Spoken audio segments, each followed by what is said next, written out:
I think it's only fair to warn you, this facility is surrounded by a highly trained team of 130 Black Ops snipers. I don't believe you. Would you believe 24 Delta Force commandos? No. How about Chuck Norris with a BB gun?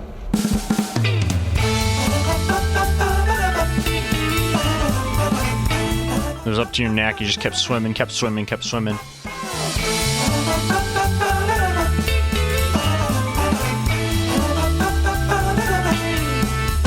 And we sledded down the mountain with the tree and the kids.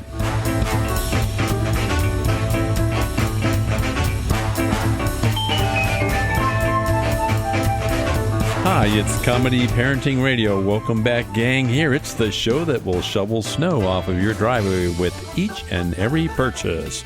Up in the studio, we're talking about the holiday season. Tonight, we're going to be talking about Christmas trees, real, imagined, and fake. And we've got Courtney in the studio. How's it going over there, Courtney? The lights are dancing in my eyes. Elijah, how's it going with you? This business will get out of control. It'll get out of control, and we'll be lucky to live through it. Joshua, what's up? The Christmas star. Ooh, and Caleb, how's it going? Good to be back for the holidays. Yeah, it sure is nice to have you here. And Josiah, how's it going with Mr. Josiah? Well, I see a big tree with lots of toys on it. I want to play with the toys on the tree. Okay, we're talking Christmas trees. We'll be right back. It's Christmas at Ground Zero. The button has been pressed. The radio just let us know that this is not a test. Everywhere the atom bombs are dropping, it's the end of all humanity.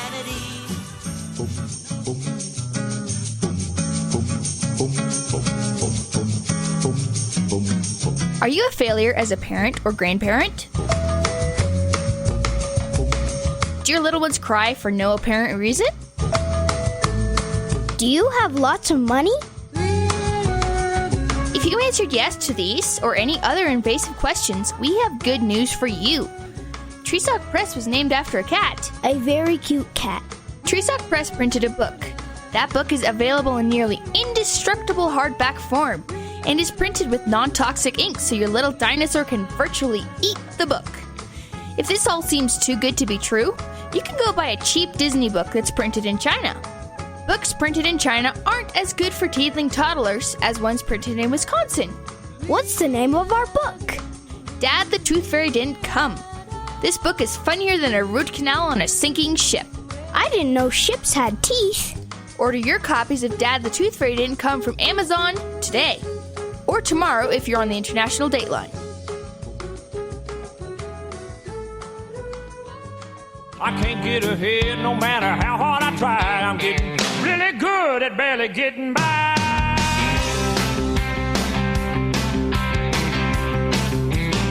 Got everything on by the sweat of my brow. Okay, Comedy Parenting Radio, we're back talking about Christmas trees, and we just set ours up today, didn't we?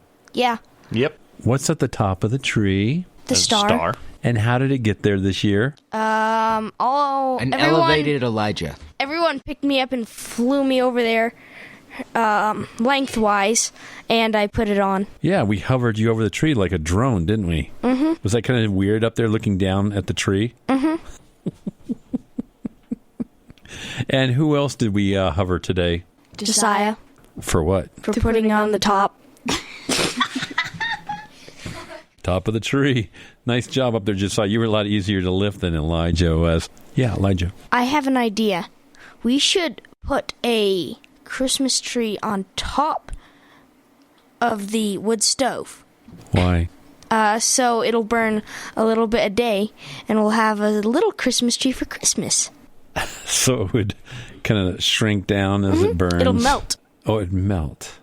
If we put a plastic Christmas tree, it could melt, and then we'd have a small one at the end. Yeah.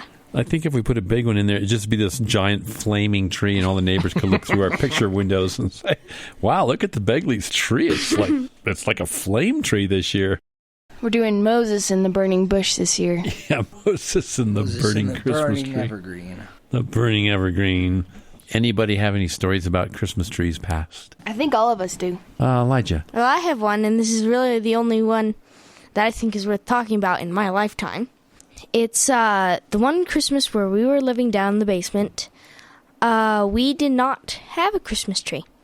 No, we didn't, did we? So, instead being the poor people that we were, instead of going out and buying one, we used a lamp. We put a little bit of garland around it, and that year we had the most amount of presents and the littlest tree. The presents were like stacked 4 feet tall and were in an entire corner. And that year we had the littlest tree, but the biggest amount of presents. I gotta let you know, Elijah, that when your mom and I were first married and we were living in our little apartment in Aspen, we didn't even have room for a Christmas tree at all. And so we decorated the lampshade that hung over the table with garland and a bulb. And that was our Christmas tree. That's where Mom got the idea from. That's what we did our Christmas tree off of. So those of you in Radio Land, if you can't do a real tree, just decorate your lampshade. It works great. Trust me. We've done it a couple times. Comedy Parenting Radio, we're talking about Christmas trees. We'll be right back.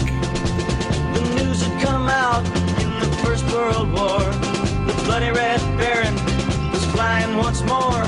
The Allied command ignored all of its men and called on Snoopy to do it again. It was the night before Christmas, 40 below, when Snoopy went up in search of his foe. Spied the Red Baron. Norm Balone is a retailer. He doesn't use radio because... Can't see things in radio. So to show him that hearing is seeing, we blindfolded Norm and tied him to a chair in his living room. What are you doing? We're sawing a hole in your floor, Norm. Listen, I know radio works. It's okay, really. Now we're filling the hole with water. I like radio, I do. Now we're throwing alligators and sharks in the hole. No, please, take off the blindfold. So, Norm, still think you can't see things on radio? Well, not like TV. All right, I can see! A message from this station and the Radio Advertising Bureau. Comedy, parenting, radio.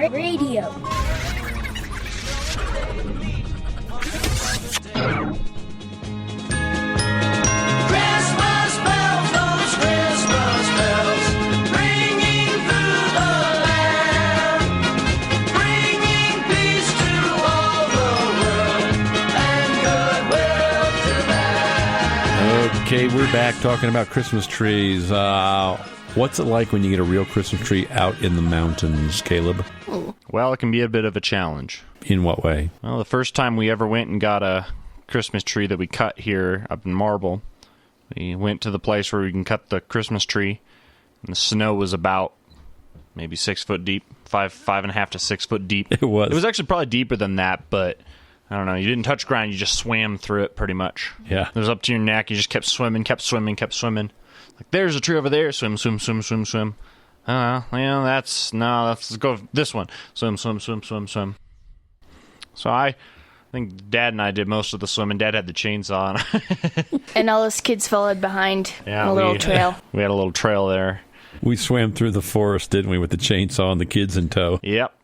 Finally found a tree and cut it down, yep. And then... swam back to the car with well it. enough and swam back to the car with it, yeah. Okay. Was it the next year after that we got another cut tree? And it was definitely that because it was only about 2 feet of snow. And after we cut down the tree, we sang Elene around the Christmas tree stump. Yeah. Yeah, we couldn't do that the first year. It was just too much snow. We'd get snow in our mouths if we opened them. Caleb, do you remember the time that you and Christina and I went up at nighttime and got the Christmas tree on the National Forest and sledded down with it?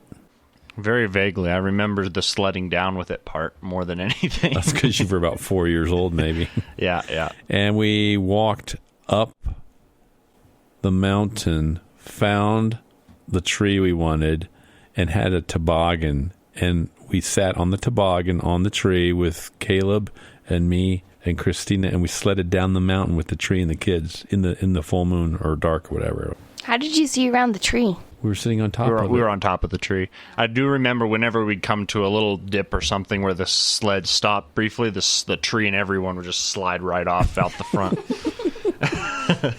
Okay, Comedy Parenting Radio, talking Christmas trees. We'll be right back.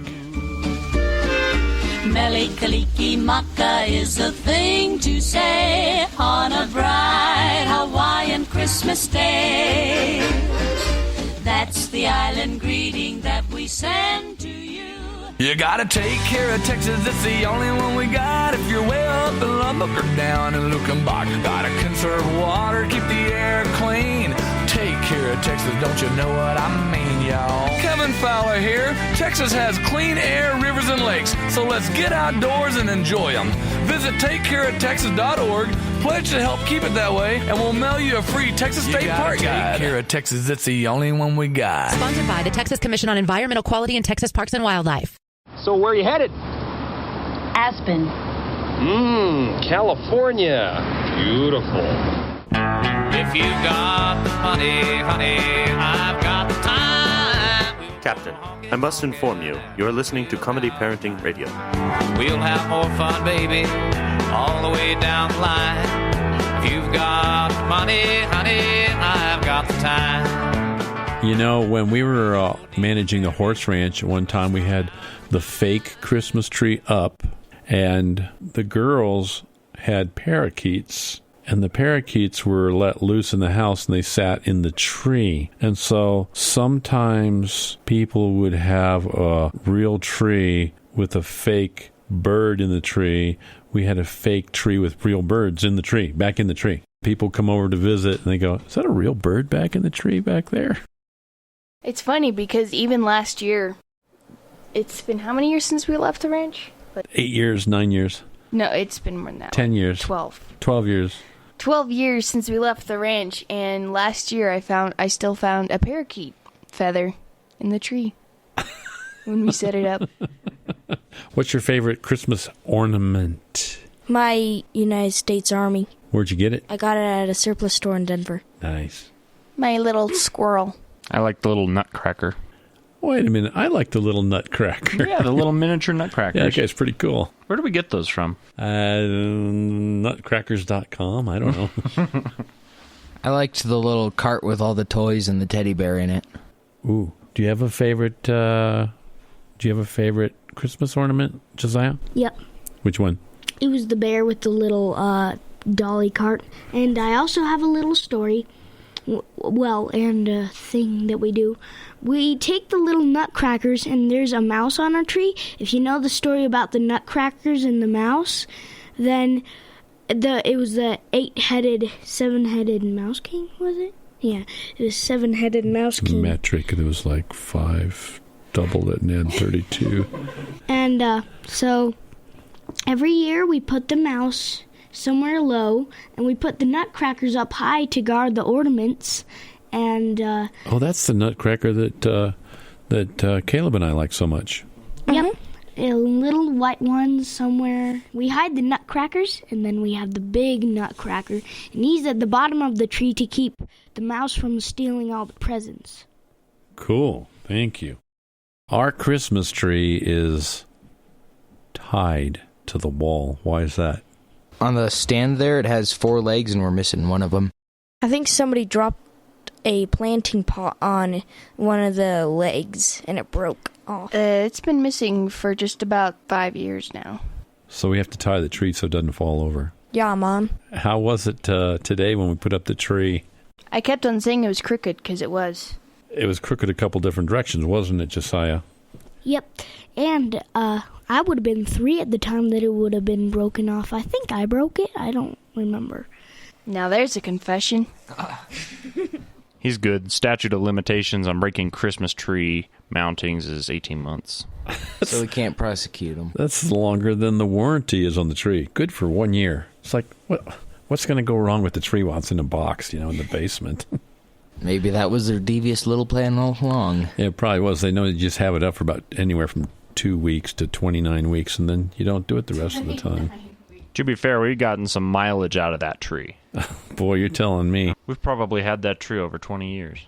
Well, on regular trees, you do the dendrochronology, you drill and find the rings of the tree, but on this tree, you could just get the layers of dust and tell how many years old it is. This has been Comedy Parenting Radio, talking Christmas trees. Thanks for coming out tonight, gang. You're welcome. Yeah, absolutely. And on your way out, would you each grab a string of those lights and see if you can untangle them on the way down to the tree? Nah. Sure. Should have balled them up at first. Bye-bye.